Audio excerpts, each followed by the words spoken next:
히브리서 11장 13절부터 16절까지 낭독합니다. 이 사람들은 다 믿음을 따라 죽었으며 약속을 받지 못하였으되 그것들을 멀리서 보고 환영하며 또 땅에서는 외국인과 나그네로라 증거하였으니 이같이 말하는 자들은 본향 찾는 것을 나타내미라. 저희가 나온 바 본향을 생각하였다면 돌아갈 기회가 있었으려니와 저희가 이제는 더 나은 본향을 사모하니 곧 하늘에 있는 것이라. 그러므로 하나님이 저희 하나님이라 일컬음 받으심을 부끄러워 아니하시고 저희를 위하여 한 성을 예비하셨느니라. 하나님께서 아브라함을 약속의 땅에 들어가 살게 하시니까 아브라함은 하나님이 지으실 터가 있는 성을 바랐습니다. 아브라함의 후손이신 그리스도도 지금 하늘에서 아브라함이 바라던 그 일을 바라며 우리를 위하여 간구하십니다. 여호와의 종으로 세상에 오시기 전에 여호와께서 아브라함들로 오실 메시아를 바라보게 하신 까닭에 아브라함이 그리스도처럼 영원한 나라를, 영원한 제국을 향하였던 것입니다. 우리가 그리스도와 같아지는 그날을 바라볼 때에 우리가 아브라함의 후손이라는 사실이 드러나게 될 것입니다.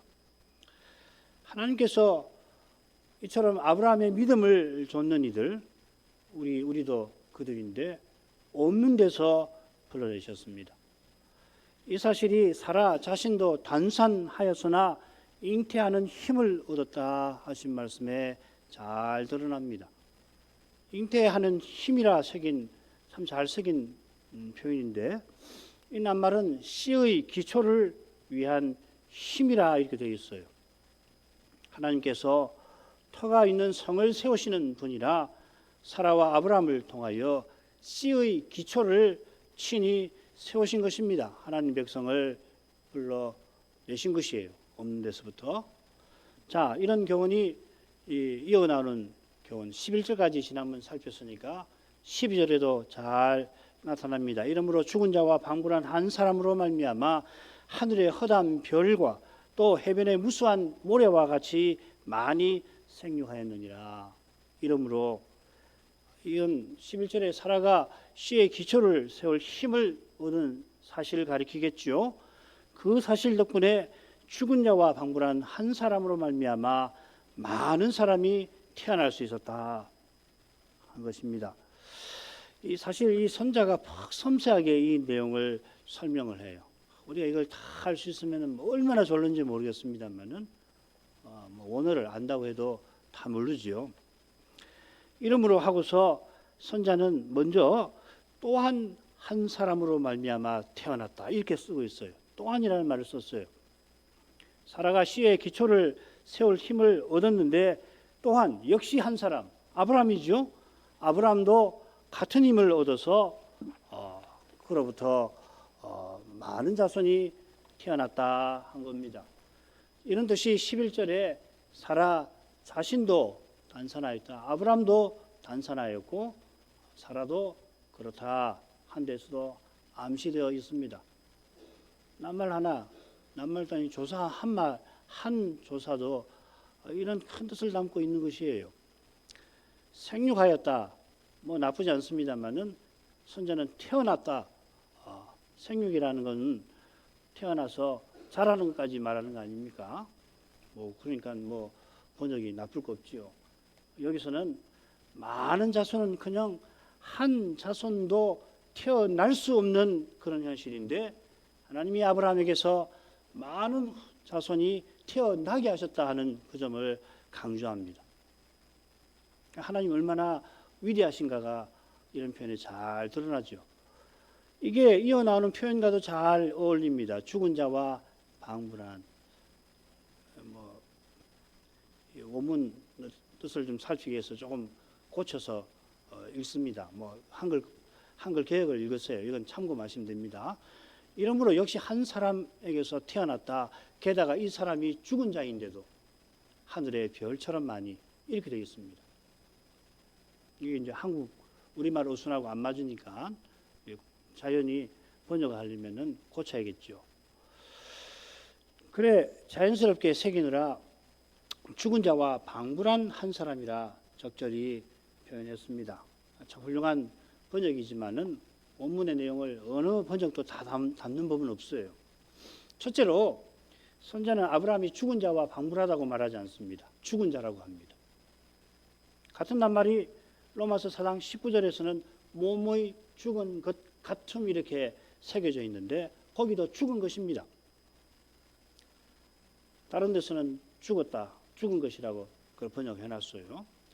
아브라함이 여전히 살아있고 또 이삭을 낳았으니까 죽은 것 같다, 죽은 자와 방불하다, 이게 자연스럽지요. 그런데 선자가 이런 자연스러운 걸 몰라서 이런 말 쓴 게 아니라 죽었다고 이 낱말을 쓴 것은 아브라함이 자식 낳는 일에 죽은 자다, 그걸 강조하는 거죠. 아브라함에게서는 가능성이 하나도 없다는 걸, 아브라함이 자식 낳을 수가 없다는 것을 강조하는 것이 죽은 자를 살리시는 것이죠. 그러니까 하나님이 죽은 자를 살리신 것과 맞먹는 그런 능력을 아브라함과 사라에게 나타내셨다, 이것이죠. 이런 사실이 있어 아브라함이 이삭을 번제로 드리려고 결심을 하게 되었을 겁니다. 하나님은 죽은 자를 살리시는 분이니까 이삭을 번제로 드리더라도, 그건 뭐 하나님 뜻을 잘 깨닫고 한 건 아니에요. 그러더라도 틀림없이 부활시켜 주실 거다. 그러고서 모리아로 간 거 아니에요. 아침에 종들에게 너희는 여기 있어라, 우리가 가서 우리가 돌아올 거다, 그러잖아요.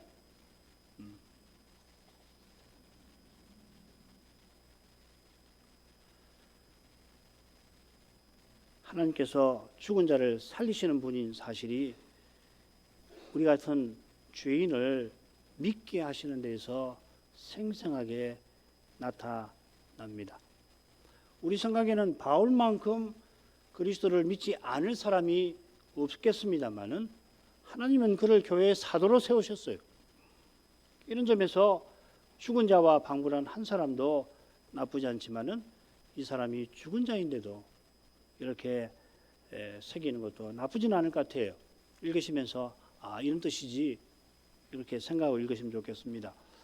이어 선자는 하나님께서 아브라함에게 약속하신 대로 이루신 사실을 덧붙입니다. 하늘에 허다한 별과 또 해변에 무수한 모래와 같이 많이 태어났습니다.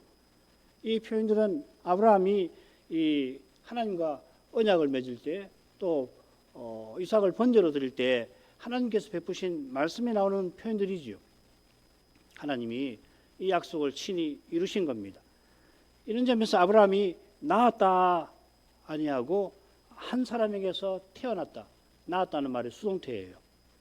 그러니까 뭐 낳아졌다 이런 건 너무 어색한 번역이니까 태어났다 이렇게 새긴 겁니다.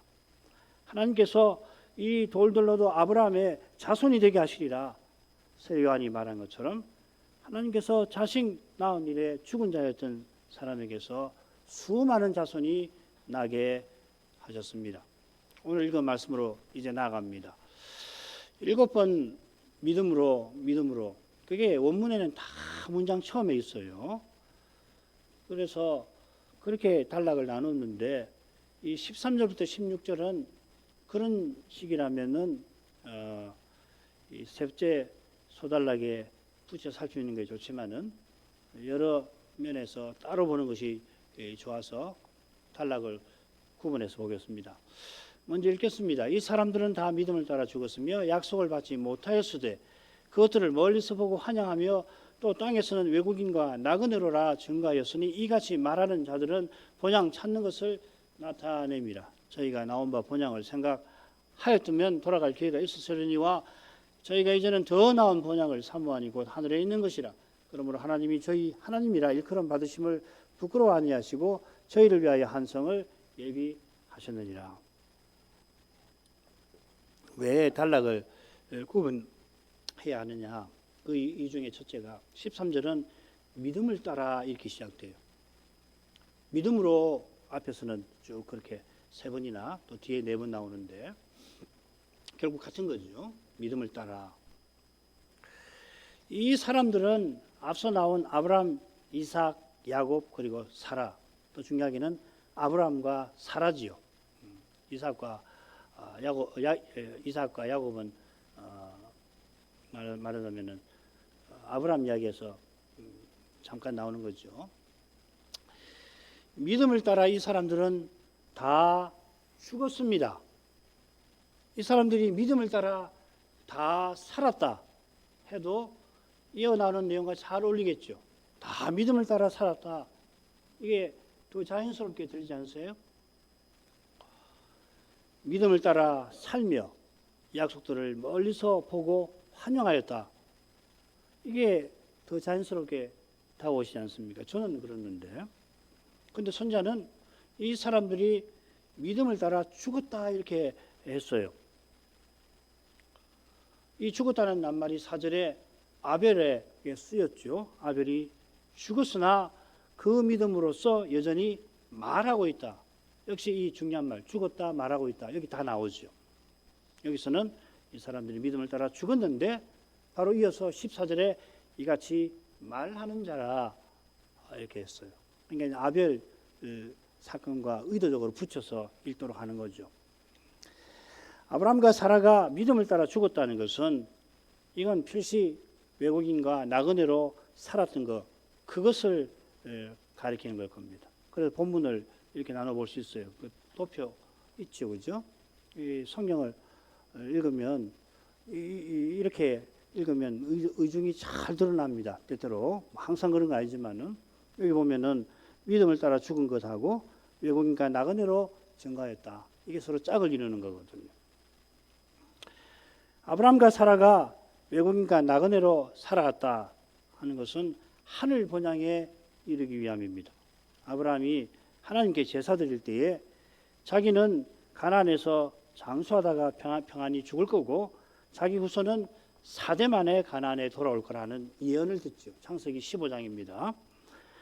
아브라함이나 요셉이 22절에 자기 죽음을 약속의 실현에 속하는 것으로 받아들인 겁니다.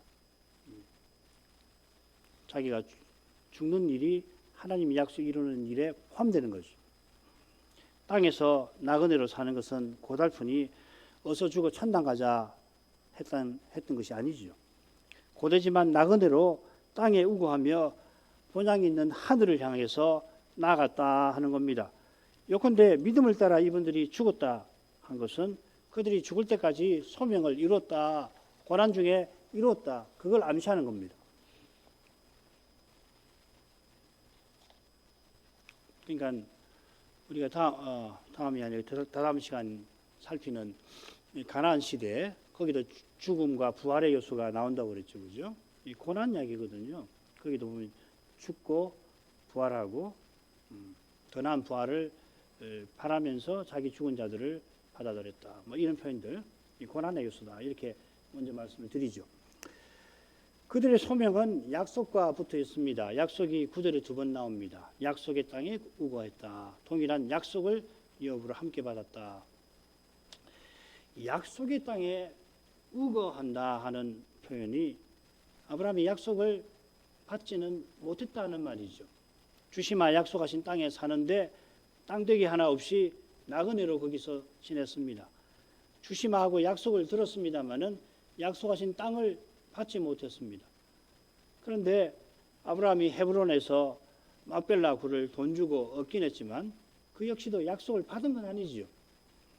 하나님께서 가나안을 아브라함과 그의 자손에게 주시겠다 하신 것은, 약속하신 것은 그 땅에서 그가 하나님의 성을, 하늘을, 본향을 바라게 하신 것입니다. 그 성이 하나님이 궁극적으로 주시겠다 약속하신 그 내용이죠. 아브라함은 처음부터 이런 걸 바라고 살았지, 이 땅에서 가나안 땅을 차지하고 거기 나라 하나 세우려고 살았던 게 아니라는 겁니다. 이 사실은 아브라함이 하나님이 지으실 터가 있는 성을 바랐다는 말씀에서, 특별히 이 바랐다고 하는 동사의 용례에서도 확인이 됩니다. 이게 그리스도께서 하늘에서 이 기다리시는 낳을 때 거기 쓰였죠, 그죠? 아브라함이 바라던 그 일을 지금 그리스도가 기다리신다, 바라신다 같은 말이에요. 바란다 새길 수 있고 기다린다고 새길 수 있는데 히브리서 10장 13절에서는 기다리신다 했던 거죠. 주님께서 바라시는 그 일을 위해서 그 일에 쓰시려고 우리를 부르신 겁니다. 여기 우리의 소명이 있습니다. 부른다, 소명, 부르심이죠. 우리의 소명은 이스라엘에 주신 두 사명과 붙어 있습니다. 제사장나라와 거룩한 백성의 소명인데 이 둘은 결국 교회와 하나님 나라와 딱 붙어 있는 거죠. 여기에 주께서 천국 말씀을 베푸시면서 우리에게 바라시는 천국의 열매가 있는 것입니다. 그리스도께서 전부이신 사회를 이루어서 이게 우선은 교회인데 일상에서 그리스도와 같아지는 목표를 향하여 나가는 거기에 우리의 사명과 소명이 있는 겁니다.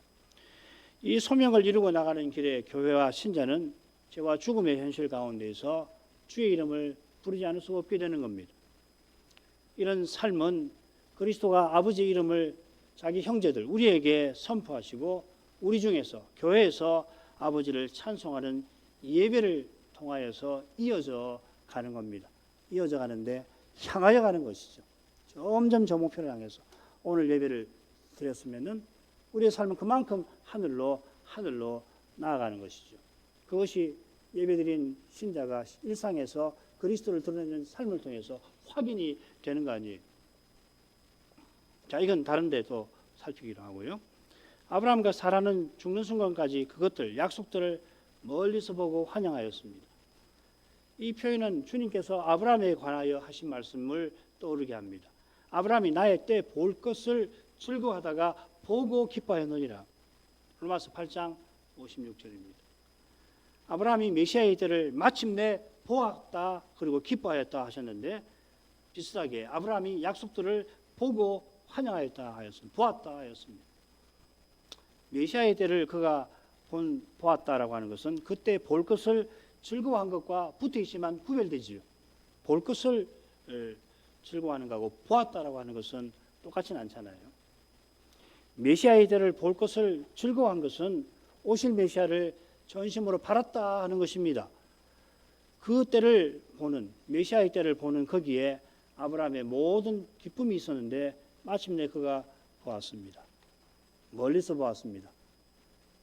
예수님 오실 때 하늘에 있었는데 하늘에서 예수님이 드디어 다 하셨구나. 그걸 보고 기뻐했다는 말이 아니라 멀리서 메시아의 때를 보았다 이 말이죠. 메시아의 때가 아브라함의 시대로부터 여전히 먼 미래에 있습니다만은 비록 멀리서나마 아브라함은 그 때를 보았습니다. 가령 여호와께서 때때로 찾아오셔서 그 영원한 영광을 비춰주실 때 제단을 쌓고 여호와 이름을 부를 때 하나님께서 자기 영광을 비춰주시잖아요. 영원한 영광을 비춰주실 때 그 영광에서 메시아의 때를 미리 본 것입니다. 마치 우리가 주의 재림을 아직 보지 못합니다만은 이 예배에서 주의 영광을 지금은 비록 거울로 보는 것처럼 보지만은 이 예배에서 주의 영광을 뵙는 것과 비슷한 데가 있는 것 같아요.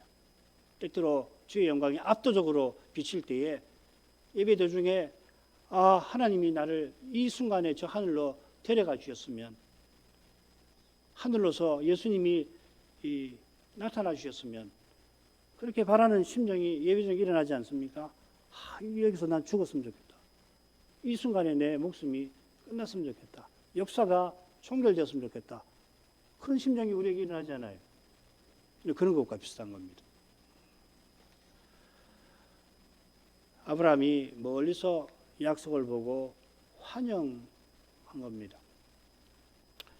메시아의 때를 보는 거기에 장차 저기 임할 하나님 나라에 모든 기쁨을 둔 아브라함이라 땅에서는 외국인과 나그네라 증가하였습니다. 외국인이라 했는데 아브라함이 가나안 도시국가들 틈바구니에서 살아왔다. 그야말로 외국인이에요. 그리고 나그네는 본향을 향하여 살아갔다 하는 걸 가리키겠죠. 외국인과 나그네라 증거했다 했는데 이 표현이 히브리서에 한 번 더 나옵니다. 히브리서에 이렇게 딱 두 번씩 나오는 중요한 의의가 꽤 있는 것 같아요. 언제 한번 정리해서 말씀드리면 좋겠습니다. 히브리서 13장 15절입니다. 그 이름을 증거하는 입술의 열매라. 우리의 찬송이 하나님의 이름을 증거하는 입술의 열매, 그 입술의 제사입니다. 그래서 여기 증거는 흔히 고백이죠. 그래서 요한일서나 다른 성경에 보면 자백, 고백이라고 번역했습니다. 신앙 고백이 여기서 나오는 겁니다. 로마서 10장에서는 입으로 시인한다 이렇게 새겨놨습니다. 참된 믿음은 사람들 앞에서 하나님을 시인합니다. 나는 하나님을 믿는다. 내가 그리스도를 구주이심을 시인한다. 인정한다. 그거 부인하라고 해도 아니 나는 죽어도 그리스도가 나의 주님인 것을 부인할 수 없다. 그분은 나의 주인이시다. 나의 구주이시다. 이게 시인하는 거 아닙니까? 그런 사람은 기꺼이 땅에서 나그네로 자처하는 겁니다. 이 세상을 전부로 본향으로 여기는 이들이 나그네를 이상하게 보고 푸대접하는데 그런 푸대접 받는 걸 나그네 대하듯 하지 않는다. 베드로가 베드로전서 4장 12절에서 바로 그걸 이야기하는 거죠. 굉장히 심각한 거 아니에요? 불시험을 이상한 일 당하는 것처럼 여기지 말라. 불시험이니까 얼마나 엄중한 주제를 다루는데도 사도는 여유가 있어요. 그거 나그네 대하듯 생각하지 말아라. 이런 여유가 왜 있겠습니까? 믿음이 있으면 이런 여유가 생기는 거거든요. 고난 받으니까 전부 짜부러져 가지고서 그 고난에 매여 가지고 사는 게 아니라 이 참된 믿음이 있으면 그 고난 가운데서 이 웃음이 나온단 말이죠. 기쁨을 누리는 거거든요. 그러니까 이런 즐거운 표현을 쓰는 거 아니에요. 불시험을 이상한 일 당하는 것 같이 이상히 여기지 말고 나그네 대하듯 여기지 말아라. 너희가 나그네니까 이런 시험은 언제든지 들이닥치는 거다. 그 말이죠. 아브라함은 아벨, 에녹, 노아처럼 고난의 삶을 기꺼이 살았습니다.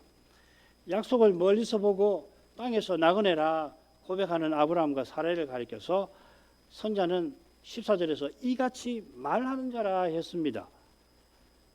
히브리서에 말한다는 말이 44번 나옵니다. 두 번을 빼고는 두 번도 그냥 제가 제외시키는 겁니다. 명확하게 이 말한다는 말은 세 가지로 쓰여요. 하나님이 말씀하신다. 성경이 이룬다. 선지자가 말한다. 이렇게 써요. 굉장한 통계지요. 다른 성경은 그렇지 않습니다. 이들이 말하는 것은 하나님께서 말씀하신 것을 조차 말하는 것이겠죠. 이같이 말한다. 그 표현에도 잘 드러납니다. 이 가치는 뭡니까? 장래의 약속과 현실의 고난에 관한 것을 가리키지 않습니까? 이같이 말하는 자라는 표현은 히브리서 처음에 말씀하시는 하나님과 짝을 이루는 것 같아요. 하나님 언약이 다른 거 아닙니다. 하나님 먼저 말씀하시고 하신 말씀을 인생이 하나님께 고하는 데에 있는 겁니다. 그래서 교회는 전할 말씀과 드릴 말씀을 구해야 하는 거예요. 전할 말씀, 강설이죠. 드릴 말씀, 기도죠. 드릴 말씀은 전하는 말씀에서 나오는 거예요. 기도는 들은 말씀으로, 깨달은 말씀으로 아뢰는 것입니다. 그게 언약의 교제 아니고 뭡니까? 언약이 사귐. 이 두 가지 일이 부활하신 그리스도를 통해서 이루어진다. 이 히브리서 2장 12절 아니에요? 내가 주의 이름을 내 형제들에게 선포하고 내가 주를 교회 중에서 찬송하리이다. 하나님이 그리스도를 통해서 우리에게 말씀하시고 그리스도가 우리 중에서 우리와 함께 우리를 이끌어서 찬송하게, 기도하게 하신다는 말이죠. 언약의 약속을 믿는 이들은 본향을 찾는 이들입니다. 본향이라는 말에는 아버지라는 낱말이 들어있어요. 아버지의 땅이라 하는 말입니다. 16절에는 성이라 부르면서 하나님이 저희 하나님이라 그 성을 예비하셨다. 성, 저희 하나님. 이것은 하나님이 이들을 자기 백성 삼아 다스린다는 말이죠. 왕이신 사실이 왕과 백성, 성, 왕, 백성 이미지가 붙어 있죠. 반면에 본향은 하나님이 아버지이심을 암시하는 것 같아요. 고향에 가면은 예전에 고향에 가면 할아버지 계시고 할머니 계시고 일가 친척들이 함께 살고 있잖아요. 이들이 찾는 본향도 하나님의 권속, 식구들, 집과 붙어 있는 것 같습니다. 아브라함과 사라는 이 본향을 찾는 사람입니다. 이 동사 역시 히브리서 한 번 더 나와요. 어디 나오냐면 하나님이 지으시는 도성과 관련해서 나옵니다. 히브리서 13장 14절입니다.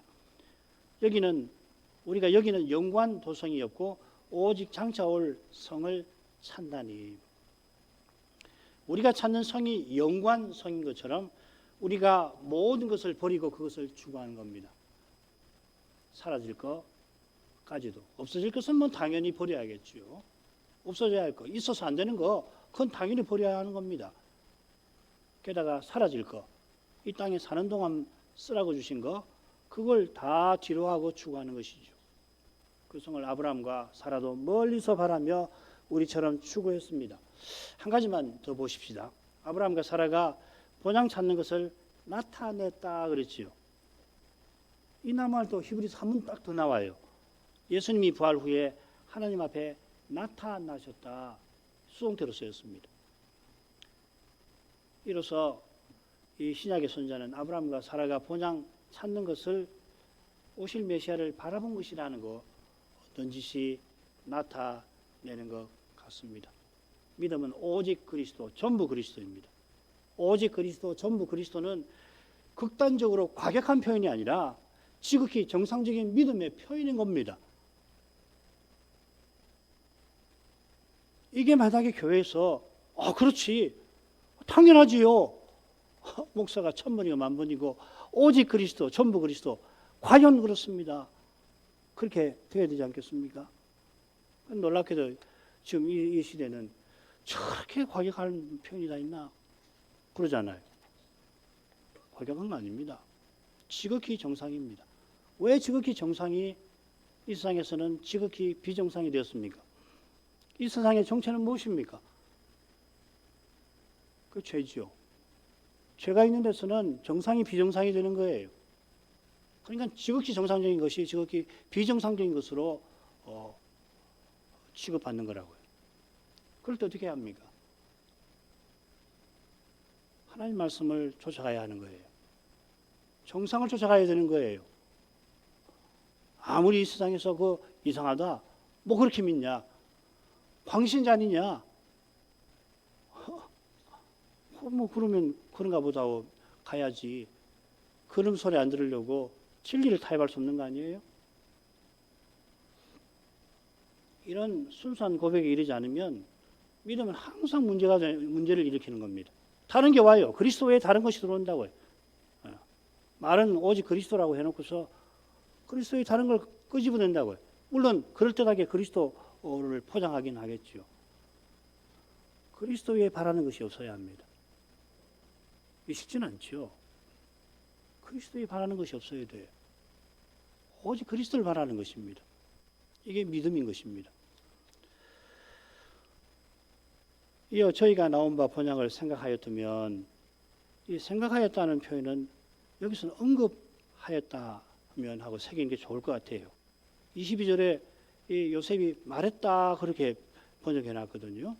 이게 언급한다는 뜻 같아요. 그렇게 새기는 좋아요. 자, 한번 보십시다. 만일 이들이 자기들이 나온 저 본향을 말했다면, 14절에 이들이라고 했는데 여기서는 저 본향이라고 했습니다. 아주 의도적이죠. 이 사람들하고 저 본향은 안 맞다 이 말이죠. 그죠? 아브라함과 사라가 갈대 우르를 가리켜 본향이라고 말했다면 그들이 돌아갈 기회가 있었습니다. 가나안 떠나서 다시 우르로 가면 됩니다. 선자가 이것을 언급한 의중은 분명합니다. 그들이 바라본 본향은 땅에 있는 것이 아니라 하는 겁니다. 아울러 땅에 있는 본향은 돌아갈 때가 아님을 넌지시 가리키는 것 같습니다. 그러니까 아브라함과 사라가 이 돌아갈 본향을 나온 우르를 돌아갔으면 생각했다는 말이 아니죠. 지금 그런 뜻으로 이게 쓴 건 아닙니다. 그들이 말하는 본향이 만약에 갈대 우르라고 한다면은 그 말이죠. 아브라함이 의심이 들어가고 아이고 나 같은 우르가 좋은데 이 유목민 생활 고달픈데 돌아가자 그렇게 말했다는 이야기가 생각했다는 거 아닙니다. 그래서 번역을 좀 여기서는 말했다면 이게 좋지 않을까. 이같이 말하는 자 말했다면. 자, 이게 16절과 잘 어울립니다. 이제는 저희가 이제는 더 나은 본향을 사모합니다. 이제는 우르를 떠난 후로는 더 나은 본향을 사모한다. 더 나은 본향, 좀 더 좋은 게 아니라 비할 데 없이 좋은 것이라 그 말이죠. 자, 넘어갑니다. 이 사실을 아브라함과 사라가 잘 알고서 더 나은 본향을 사모합니다. 이게 신약에 딱 3번 나오는데요. 바울 서신에 2번 나옵니다. 디모데 전서에 2번 나오는데, 디모데 전서 6장 10절에 보면 돈을 사랑한다 하는 데 사용되었습니다.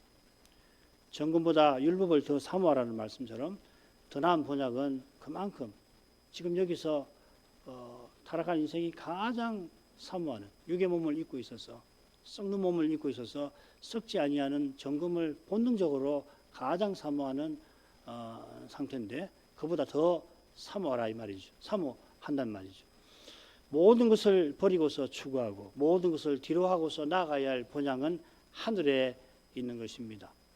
이 낱말이 하늘의 부르심, 하늘의 은사, 하늘의 예루살렘이라고도 새겨지니까 하늘의 본향이라고도 표현할 수가 있습니다.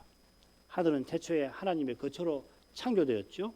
거기 보좌를 두셨으니 왕이신 하나님의 궁궐이 있는데 또 하나님이 다스리는 나라도 있다 이 말이죠.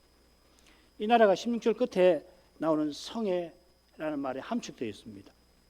땅에 있고 시간에 매인 우리가 알아들을 수 있게 하늘이 성경에 이처럼 사람의 말로 이 땅의 언어로 묘사되어 있습니다. 하나님이 인간의 언어로 하늘을 계시해 주셨습니다. 그처럼 시공간에 매인 사람이 활동할 수 있게 하늘을 본뜬 성막과 성전의 식양을 만들 수 있게 지상에서 만들 수 있는 형태로 내려주셨죠. 만들 수 있는 형태로 내려주셨지만은 하늘에 또 그대로 있는 건 아니죠. 바울이 삼층천에 올라가서 분명히 들었지만 인간의 은혜에 담지 못한다 한 것처럼 성신께서 모세와 다윗에게 사람이 만들고 활동할 만하게 그 하늘의 본을 보여주신 것입니다. 그처럼 하늘에 있는 본향인 것도 같고 하늘 본향인 것도 같습니다. 본향이 하늘이라고 하는 어떤 큰 공간에 있다는 말이 아니라 하늘이 곧 본향이라고 말하는 것 같다 이 말입니다. 하나님께서 하늘보다 크신데 어떻게 하늘에 계시는지 실로 신비합니다. 종종 이런 생각을 해봐야 해요. 하나님이 하늘에 계신다. 그래서 하늘이 하나님보다 큰 것처럼 우리 어린이들은 하늘이 하나님보다 큰가 보지 이렇게 생각할 수 있지만 반대입니다.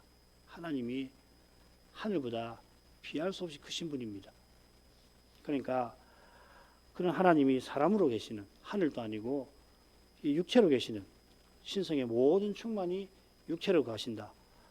이건 얼마나 신비한지 몰라요. 그리스도는 신비 중에 신비입니다. 그 신비는 뭘 가리키느냐? 우리 하나님의 겸비의 영광을 드러냅니다. 이런 하나님이 어디 있습니까? 하나님의 겸비하심은 저희 하나님이라 일컬음 받으시는 것을 부끄러워 아니하신 데에서 환히 드러납니다. 부끄러워 아니하신다. 이 그리스도께 한 번 더 쓰였죠. 형제라 부르시기를 부끄러워 아니하신다. 하나님이 사람 되셔서 우리를 형제 삼으셨는데 이 역시도 우리와 하나 되시기 위하여 하신 활동 중에 하나인 것입니다. 그리스도께서 이렇게 하신 것은 구약시대에 여호와께서 아브라함과 사라의 하나님이라 불리는 것을 기뻐하신 것과 붙어 있습니다. 그리스도가 부끄러워 아니하신다는 말은 마지못해서 형제 되어주신 것이 아니지요. 아버지께서 자기 아들을 아끼지 않고 내어주셔서 우리를 위하는 분이 되어주셨습니다. 바로 여기에 우리 하나님이 참 하나님이신 사실이 있는 겁니다. 청소년들, 청년들, 세계 종교를 한번 들여다보십시오. 관심 있는. 이런 하나님이, 이런 신이 존재하는지. 십자가에서 우리 하나님의 거룩하심이 찬란히 드러났습니다. 이런 하나님은 신은 없습니다. 한 분 하나님이 계시는데 그분은 십자가에 달리셔서 자기 피로 교회를 사신 분입니다. 바울 사도의 표현이죠. 이런 하나님께 어떻게 영광을 돌리지 않을 수 있습니까? 그 길은 그러나 그분의 영광을 뵙는 데서만 열립니다. 십자가의 거룩한 빛을 보지 않고서는 하나님을 영화롭게 못합니다. 매일 봐야겠죠. 하나님이 어떤 분이신지를 모르는데 무슨 수로 영광을 돌립니까? 어떻게 찬송을 할 수가 있습니까? 영광 돌리는 가장 좋은 것이 찬송 드리는 거 아닙니까? 하나님이 어떤 분인지 모르는데 어떻게 찬송을 드리냐고요. 우리 찬송 가사가 얼마나 훌륭한지 모릅니다. 습관적으로 부르지 않고 과연 이 가사대로 이 마음을 담아서 찬송을 부르려면 그 가사가 가리키는 하나님을 예배에서 그 영광을 보아야 가능한 거 아니에요. 나 같은 죄인을 위해서 목숨 버리신 그 사랑을 참 깨닫는 이만이 바울처럼 살든 죽든 내 몸에서 그리스도와 존귀되시게 하려 할 것입니다. 그 길은 주의 영광, 그리스도의 영광을 보고 그분 형상을 본받는 화하는 데서만 되는 거예요. 달리 안 됩니다. 무슨 수를 써서도 안 되는 거예요. 이런 하나님이시라 저희를 위하여 한 성을 예비하셨습니다. 얼마나 깊고 많은 내용이 여기 있는지 모릅니다. 첫째, 하나님께서 예비하신 성은 우리 주님이 교훈하신 하나님 나라입니다. 영원한 제국입니다. 제국이면서 지성소입니다. 우리가 특별히 수십 년 동안 충직한 종들을 통해서 하나님 나라를 배워왔는데 그 교훈들이 바로 이 성에 관한 것이라 말씀드릴 수 있습니다. 둘째로, 그 다음 하나님 이 성을 언제 예비하셨습니까? 계시록 마지막에 힌트가 있어요. 복잡하게 많이 써놨는데 간단하게 말씀드리죠. 새 예루살렘 성이 등장하죠. 거기 뭐라고 되어 있냐면 이 성은 하나님의 장막이 사람들과 함께 있는 것이라 했습니다. 그건 결국 하나님이 사람들과 함께 거하시는 것이다. 명사와 동사를 써서 아주 모를 수 없게 해놨습니다. 이런 일을 가리켜서 새 예루살렘 성이 하늘로서 내려온다. 요한계시록 21장 1절부터 6절을 분석한 걸 보시면 이 가운데 새 예루살렘이 하늘로서 내려온다 하고서 그건 하나님의 장막이 사람들과 함께하는 것이다. 이렇게 되어 있죠. 결론만 말씀드리고 마치죠. 태초에 하나님께서 자기 거처로 삼으신 하늘에 우리 인생이 이르도록 하셨습니다. 하늘에 하나님의 전이 있고 보좌가 있어 거기서 거룩한 통치가 태초부터 나타납니다. 아담이 범죄해서 하늘에 이르지 못하자 영광에 이르지 못한 것과 같은 말입니다. 하늘에서 성자께서 내려오셔서 하늘에 이르기를 내셨습니다. 성자께서 공생의 초기에 회개하라 천국이 가까이 왔다 선포하셨고 아버지께 이를 길이 되셨고 하늘에 올라가서 아버지 우편에 앉아서 이 나라를 다스리고 계십니다. 이 나라가 하나님이 예비하신 성입니다. 성자께서 세상에 내려오시고 다시 하늘에 오르신 것처럼 이 하늘도 태초나 아브라함의 시대에 비해 주님 시대에 큰 변화가 일어났습니다. 그리고 다시 오신 그날에 실로 큰 변화가 우리를 기다리고 있습니다. 하늘은 영구 불변한 데가 아닙니다. 계시록 마지막은 이 놀라운 변화를 기록하고 있습니다. 기도하겠습니다. 거룩하신 아버지 아브라함과 사라가 약속의 땅에 살면서 하나님 약속이 이루어지는 저 하늘 본향 하나님이 지으시고 경영하시는 터가 있는 성을 바라보며 나아갔습니다. 태초에 하나님이 하늘을 하나님의 거처로 삼으시고 땅은 우리에게 주신 그때로부터 우리 인생이 하늘의 하나님께로 하나님 계시는 하늘에 이르도록 하신 것입니다. 에덴 동산이 바로 그 목적을 위해 세우신 것이고 또 날마다 주시는 모든 선한 것들이 이 목적을 이루는 수단으로 주어졌습니다. 하지만 사람이 타락하여 이 거룩한 목적이 무산될 뻔 하였을 때에 하나님께서 놀라웠게도 하늘에서 이 땅에 내려오셔서 이 목적을 이룰 길을 친히 내오셨습니다. 예수님이 다시 하늘에 올라가서 신약교회가 하늘 성소에 들어갈 담력을 얻게 하십니다. 장차 다시 오시는 그날에 우리가 그리스도처럼 그 성소 안에 몸소 들어오게 하실 것입니다. 그래서 그리스도와 같아져서 삼위를 영원히 가까이 하게 하실 것입니다. 거기서 하나님의 거룩한 통치가 그리스도와 우리를 통하여 새하늘과 새 땅에 충만하게 드러날 것입니다. 거기 삼위 안에 있는 거룩한 사랑의 영광이 충만히 매 순간 더욱 충만히 나타날 것이니 이제도 그 영광을 사모합니다. 예수님 이름으로 기도합니다. 아멘.